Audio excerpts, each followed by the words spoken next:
When people see that I lost 70 pounds, the first question I always get asked is, oh, what diet did you go on? Or, oh, what's your workout plan? But the truth is, some of the hardest parts about losing weight actually had little to do with the food or the working out.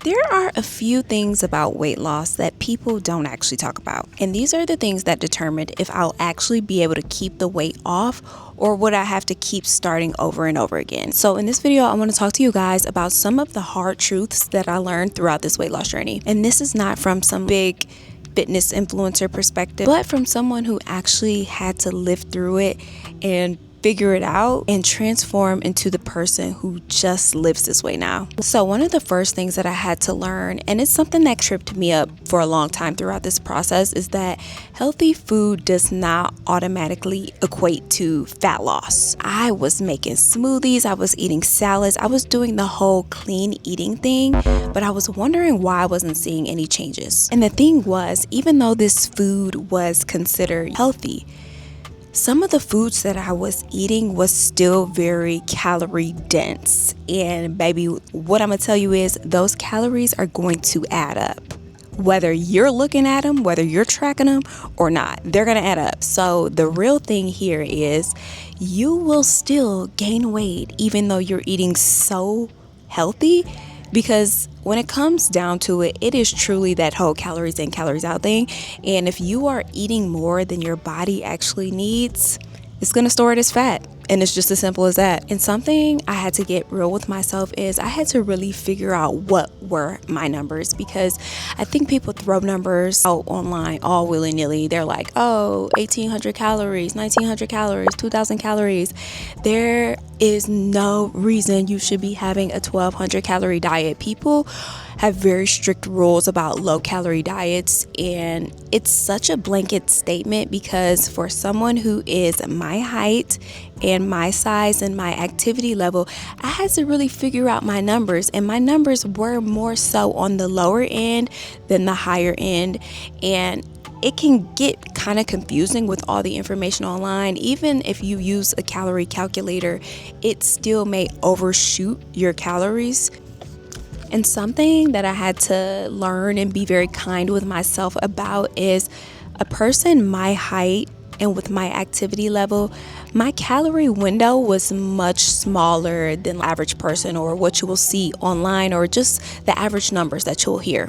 And honestly, once I came to grips with that, I stopped trying to eat healthy, but I actually just started to eat a little bit more intentional for myself. And those are two different things. And that is a shift that honestly changed me forever, because calories in, calories out, such a blanket statement, but you can't go with the average all the time. You have to figure out what works for you and your body. I don't know if y'all know this, but sustainable weight loss is actually something that can be pretty boring. And I say that as someone who genuinely loves her life, but the process of losing weight is not necessarily like this glow up montage that it looks like on social media. Because I don't know about y'all, but the fitness aesthetics on social media makes weight loss seem so glamorous. And it's not always so glamorous. It looks like eating the same thing all the time, the same breakfast, the same meals, the same workouts. Honestly, people do the same workouts for months and they just gradually add more weight. That's called progressive overload. When you see the lucky girl who has the dream body and it just seems like her journey just went so much smoother than yours, honestly, y'all, they're not doing anything crazy. They are truly just consistent in a way that may look boring to other people. And just because something seems like boring and mundane on the outside, but on the inside, internally, it can be quite literally life-changing. Crazy thing is, the results look exciting. The before and after pictures look exciting. Those videos do so well of just like my transformation journey, but the process is mostly repetition. So that's why I say you just truly have to get back to your regular scheduled program, because the more you stop and start, you're not going to have any progress. And the sooner you make peace with that, the easier it's gonna get. And this leads me into another hard truth that honestly I don't think people are gonna wanna hear. Motivation is not reliable.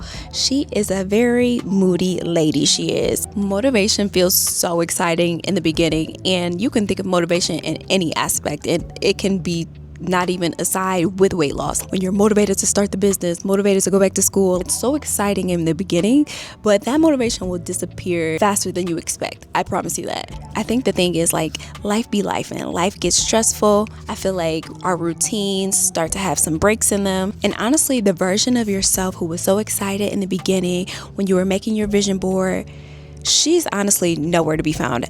Weight loss truly only works when you build up habits that you can continue to do when life be lifing. It is something that you have to be able to keep up with yourself. And when you think about the girl who was like, oh, so lucky, it's not about being motivated every single day. It's really just about being rooted in who you are, and the habits just happen, motivated or not. And that's actually where the real shift happened for me. At some point I had to realize the goal wasn't just to lose weight. The goal was to become the person who was able to just naturally keep the weight off. You don't necessarily change your body. You truly just change your self-concept. You truly have to become and embody the best version of yourself first, and then the results literally just follow. I don't know what the magic behind it is, but you gotta just trust me on this one. Change the identity first and the results will follow. I had to come to a point to where I stopped asking myself the same silly question of, how do I lose this weight? And I had to really reframe and start to ask myself a different question of,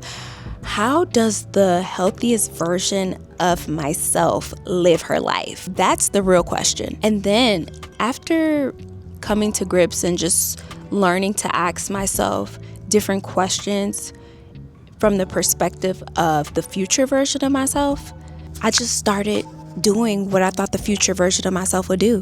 And then weight loss just became easier because the habits that I actually started building up matched the future version of myself. And then I officially arrived at the healthiest version of myself. But there's one more thing that people almost never really talk about. Losing weight is literally only half the journey. Keeping it off is the real work. And I think almost nobody truly prepares you for that, because you have to take a shift in your mind from weight loss mode to a place of maintenance. I feel like most weight loss programs are actually designed really to get you to the goal weight, which is what we want, but they don't teach you how to just live there. And honestly, you have to develop a whole new normal for yourself. The goal is to never lose weight, just like temporarily. You want to lose it and you want to be able to keep it off. The goal is to build a life where the habits actually keep you healthy. So now, being that I've kept this 70 pounds off, when people actually ask me how did I do it, my answer doesn't really reflect of sharing my diet or sharing the workout routines that I did, because honestly, y'all, I had to change the way that I was living life. But most importantly, I had to change the way that I saw myself. And I don't think people realize how deep this weight stuff goes. You build up so many habits throughout life. You pick up stuff that your family does and you think it's just normal. And then you think, oh, this runs in my family, that runs in my family. But truth is, it's all environmental. It's all habit based. And ideally, if you do have some sort of gene mutation or something that you're more susceptible to get something, that should be telling in itself that you need to change the way you live your life. You need to change the way you see yourself, the way you talk to yourself, and really start to focus on what is the best version of myself. Because I don't know, y'all, whatever you put your mind to, you will do it if you truly put your mind to it. It does take work. It does take a lot of rewiring to do these kind of things, because the brain doesn't like to be uncomfortable, and it's going to be uncomfortable changing habits that you have done over years and years of time. Especially for a person like me, I've never been small. I've been overweight as long as I can remember. So rewiring myself as a 30-year-old adult, it was a little tricky. But that doesn't mean you can't do it.